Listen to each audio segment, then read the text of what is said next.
Hello दोस्तों, कैसे हैं? उम्मीद है बेहतर होंगे, पढ़ाई लिखाई चल रही होगी। एक बार मैं पुनः आप सभी का अपने चैनल पर स्वागत करता हूं।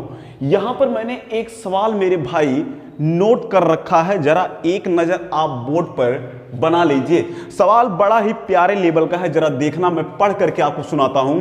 एक छोटी सी मेज है, बच्चों वाली छोटी सी मेज है सर, और एक कुर्सी है। मूल्य दोनों का 430 रुपए है।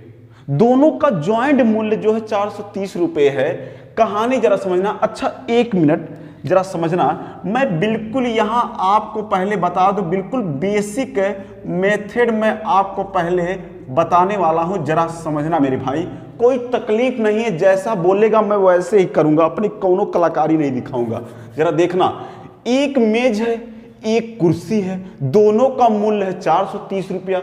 मेज का मतलब क्या है सर? मेज का मतलब टेबल होता है। टेबल को हम प्रेजेंट करेंगे टी से, मतलब टेबल हो गया एक कुर्सी हो गई, कुर्सी का मतलब चेयर, चेयर का मतलब सी से प्रेजेंट कर देंगे। मेज कुर्सी दोनों का ज्वाइंट जो पैसा है वो कितना है मेरे भैया? 430 रुपया। कोनो तकलीफ नहीं सर। आगे गए तो पता चला यदि प्रत्येक मेज मतलब हर एक मेज का जो मूल्य है वो हर एक कुर्सी के मूल्य से 15% ज्यादा है। समझना बात, मेज का मूल्य डिपेंड कर रहा है कुर्सी के मूल्य पर, मतलब कुर्सी के मूल्य से 15% ज्यादा मूल्य किसका? मेज का।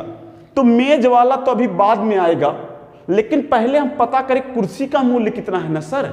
या तो आप ऐसे कह लो कि मेज का जो मूल्य है, मेज का मतलब टेबल, टेबल का जो मूल्य है चेयर वाले से कितना है? 15% अधिक। मतलब चेयर से 15% अधिक का मतलब क्या हुआ सर? चेयर का 115%। तो क्या 115% को क्या मैं ऐसे लिख दूं? बिल्कुल लिख लीजिए। यहां काटोगे तो 5 तेईसैया में और ये 5 बीसैया में कट जाएगा ना। सी कर लो नीचे टी के, तो टी बटे सी बन गया, और इधर मेरे भैया 23/20 बन गया। क्या आप ये बातें समझ पा रहे हैं? बिल्कुल। अब दोनों एक दूसरे से सटे सटे हैं, मतलब अनुपात में हैं। इनको अलग करो। अलग कैसे करोगे भैया? टी का हो जाएगा टी के सीधे में 23, तो जब ये अलग होगा तो इसके साथ आपको एक चर राशि कुछ भी एक्स वाई लगा सकते हो, नो प्रॉब्लम। तो टी के सीधे में था 23, तो मैंने लिख दिया टी बराबर 23 एक्स। सी के सीधे में है 20, तो आप मेरे भाई इसे लिख लीजिए 20 एक्स। कोई तकलीफ? समझ में आया ये यक्स पीछे क्यों चिपका है? जब किसी अनुपातिक राशियों को मैं अलग अलग करता हूं मेरे भैया, किया जाता है, तो इनके साथ में मेरे भाई कोई ना कोई यक्स या वाई पद लगा दिया जाता है। समझे आप? चलिए, अब यहां से टेबल का दाम आ गया 23 एक्स, चेयर का दाम आ गया 20 एक्स, और यहां टेबल और चेयर का एक कॉम्बिनेशन मेथड मतलब इक्वेशन बनाया गया, उसी में ला के दोनों को उठा के डाल देंगे। टेबल का मतलब कितना है सर? 23 एक्स। चेयर का मतलब कितना है सर? 20 एक्स।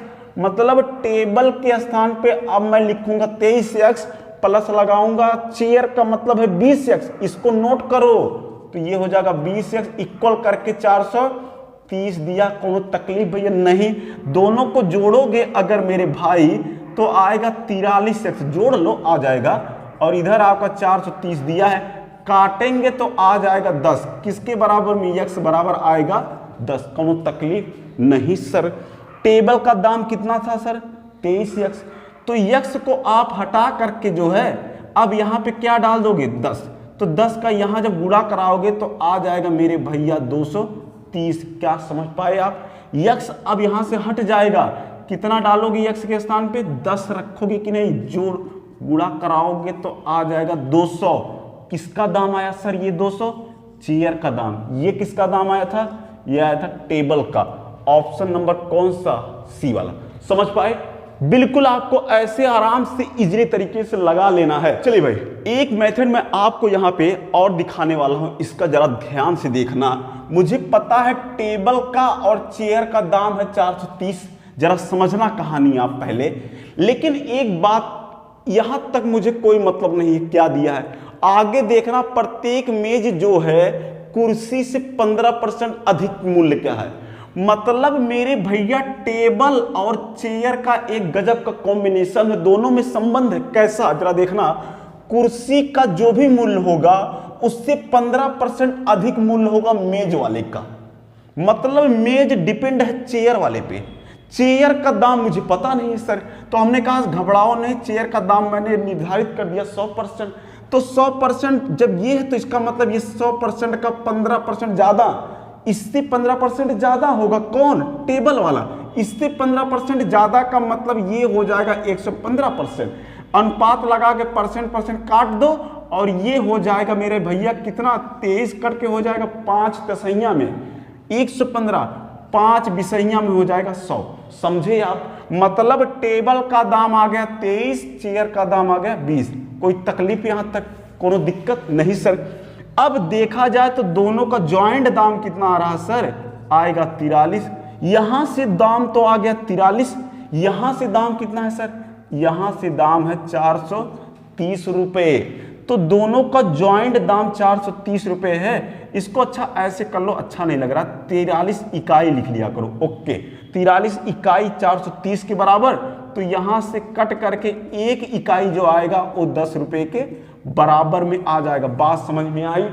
तो मुझे पता है टेबल का दाम तो 23 इकाई है, तो 23 इकाई जब यहां आप गुणा कराओगे 23 से, तो 23 इकाई बराबर इधर भी 23 से गुणा कराना पड़ेगा, तो 230 रुपये आपको मेरे भैया मिल जाएंगे। ये किसका मिला है मेरे भाई, ये टेबल का दाम मिला। समझिए आप, क्योंकि टेबल का ही तो दाम 23 था। अब चेयर का कितना है, 20 इकाई, तो 20 यहां गुणा कर दो, 20 से इधर गुणा कर दो, तो तुम्हारा बन जाएगा 20 इकाई। और इधर जब गुणा कराओगे मेरे लाल, तो 20 दहा में हो जाएगा 200 रुपये। तो ये 200 रुपये किसका दाम आ जाएगा मेरे भैया, चेयर का। तो ऑप्शन में 230 और 200 कहां पे है मेरे भाई, ऑप्शन नंबर सी। कौनो तकलीफ यहां तक भैया, कौनो तकलीफ नहीं हुई होगी, बहुत अच्छे लेवल का सवाल है। चलिए आपको नए सवाल पे ले चलता हूं। सवाल एक बार अच्छे से आप लोग देख लीजिए। सवाल बड़े ही अच्छे लेवल का आपको यहां देखने को मिल रहा है। यहां पे दिया क्या है, जरा कान लगा के सुनना, मैं सुनाता हूं। एक कक्षा है भैया, कक्षा में 3 सेक्शन बनाए गए हैं। हो सकता है लड़के ज्यादा आ गए हो, तो एक क्लास को 3 अलग अलग सेक्शनों में उन्होंने डिवाइड कर दिया। चलिए मैं आपको डिवाइड करके दिखाता हूं। एक कक्षा है मेरे भाई, एक कोई क्लास है, इसको डिवाइड करके इन्होंने 3 सेक्शन बना दिया। समझ पा रहे हैं आप, एक फर्स्ट क्लास सेक्शन यहां हो गया, सेकंड यहां कर लिया, थर्ड वाला यहां, 3 सेक्शन हो गए सर। अच्छा, तीनों का क्रम यहां दिया है, जिनमें क्रमशः 40, 50, 60 छात्र हैं। पहले वाले में मेरे भैया 40 हो गए, दूसरके में 50 हो गए, तीसरे वाले में 60। ये लौंडे भर दिए गए भैया, 40 पहले में, दूसरके में 50, तीसरके में 60 हमने भर दिया। कोनो तकलीफ नहीं सर, कोनो तकलीफ हमको यहाँ पे नहीं है। आगे चलेंगे, इनमें से क्रमशः 10%, 20%, 10% उत्तीर्ण हुए। अरे साहब ये वाला पकड़ो जरा साहब, ये शब्द पकड़ना है आप, उत्तीर्ण हुए। तो उत्तीर्ण कितने हो रहे हैं, पहले वाले में 10%, पहले वाले सेक्शन में भैया 40% लौंडो का एडमिशन है, दूसरके वाले में 50, तीसरके में 60% लौंडो का एडमिशन है। सर जरा ध्यान देना, पहले वाले में 40 लौंडो का एडमिशन है, लेकिन 10% क्या हो रहे हैं, उत्तीर्ण हो रहे हैं। मतलब 40 का 10% मतलब 10/100 लिख लोगे, 40 का 10% लवंडे उत्तीर्ण हुए केवल मेरे भैया। क्या जमाना आ गया है सर। दूसरके मेरे भैया 20% उत्तीर्ण होते हैं, तीसरके में उत्तीर्ण होते हैं 10%। तो आप परसेंट को डायरेक्ट ऐसे अनुपात में बना लो, तकलीफ नहीं होगी। ओके सर, क्या जमाना आ गया यार, रे बाप रे बाप, साला गायब है लौंडे, कोनो तकलीफ है नहीं उनको, मतलब नाम लिखा करके गायब रहते हैं। अब जरा देखो कितने आ रहे हैं, 4 एकम 4, मतलब 4 लौंडे केवल आए हैं साहब, जरा ध्यान देना, 4 लौंडे केवल पढ़ने आए हैं पहले सेक्शन में। और हैं कितने टोटल, हैं तो 40 लौंडे, दूसरे वाले सेक्शन में है कितने, 50, तीसरे में है मेरे भैया 60, दूसरे में कितने आ रहे हैं, 5 दूनी 10, दूसरे वाले सेक्शन में पढ़ने आते हैं केवल 10 लौंडे, तीसरे में 6 लड़के केवल पढ़ने आ रहे हैं। वाह भैया क्या क्लास है यार। अच्छा जोड़ करके दोनों तीनों को देखें तो 10, 16 और ये 4, 20, टोटल आते कितने भैया, 20 लौंडे केवल मेरे भाई पे वहां विद्यालय में इस सेक्शन में उत्तीर्ण हो रहे हैं। बताइए 20 लौंडे केवल पढ़ने आ रहे हैं। अच्छा टोटल कितना है सर, कितने लौंडे हैं? 50, 40 यहां से पकड़ लो, 50 यहां से पकड़ लो, 60 यहां से, 40, 50, 60 मतलब हो गए 150। टोटल 150 लड़के हैं मेरे भैया। अरे बाप रे बाप, क्या जमाना है भैया, एकदम मस्त स्कूल भाई, सब यही एडमिशन कराने लायक है। ओके 150 लौंडे हैं सर, 20 लौंडे केवल पढ़ने आ रहे हैं। हालांकि आंसर देखने के बाद यहां पे तब समझ में आया कि अगर परसेंटेज में नहीं बताना होता तो मैं कह के निकल जाता सर 20 लड़के जो हैं उत्तीर्ण हैं, लेकिन ये चाह रहे हैं कि परसेंटेज में बताया जाए। ये परसेंटेज में बताना है इस वैल्यू को, तो इस वैल्यू को रखो ऊपर, परसेंटेज में बताना है तो 100 का गुणा करके परसेंटेज आप लगाओ। ये 20 लौंडे जो है आते हैं पढ़ने, कितने में से सर? 150 में से। तो 150 कहीं ना कहीं आपको नीचे लिखना पड़ेगा, समझे आप? तो 50 तिहाई कट जाएगा और 50 में दूनी कट जाएगा, कोई दिक्कत नहीं सर। 20 दूनी हो जाएगा 40%, आप लगा देना भूलना नहीं। 40% नीचे हो जाएगा 3, इनको काटोगे तो आपका 13 सही 1/3% मिल जाएगा। कोनो तकलीफ यहां तक भैया? समझ गए आप? उम्मीद है आप बेहतर तरीके से समझे होंगे। ऑप्शन नंबर मेरे भैया ए वाला समझ पाए। ओके चलते हैं अगले सवाल की तरफ। सवाल एक बार आप लोग गौर से देख लीजिए, मैं दिखाता हूं आपको पढ़ के। एक परीक्षा की बात हो रही है और एक लड़का, एक परीक्षा में कमल नाम का एक लड़का है साहब, 70% अंक प्राप्त करता है। अब यहां पे जरा आप ध्यान देना, ये 70% जो अंक वो प्राप्त करता हो वो टोटल जितने भी विषय रहे होंगे उस परीक्षा में, उस टोटल का 70% की बात की जा रही है। आगे जाएंगे, बोला है 4 विषयों में से 3 विषयों में क्रमशः उसने 81% लाया, दूसरे में 66, 61 ऐसे ले आया है। टोटल कितने विषय हैं सर? जरा ध्यान देना, 4 विषय हैं। तो चलिए कोई बात नहीं है, हमने कहा ठीक मेरे भैया, एक परीक्षा हो रही थी, परीक्षा में मेरे भैया 4 विषय शामिल किए गए थे, 4 विषय थे। फर्स्ट वाले विषय में मेरे भैया उसने लाया 81% अंक। हमने भी कहा बहुत अच्छे, शाबाश मेरे लाल, अच्छा नंबर लाया ना, तो भाई तारीफ तो करनी ही पड़ेगी, चाहे ऐसे करो चाहे जैसे करो। चलिए यहां तक हो गया। दूसरके में लाया उसने 66%, मैंने कहा शाबाश। फिर देखा तीसरके में लाया 61%, अच्छा थोड़ा सा दिल टूटा मेरा, मैंने कहा यार तूने तो गड़बड़ कर दिया सब, फिर भी क्या किया जाए सर।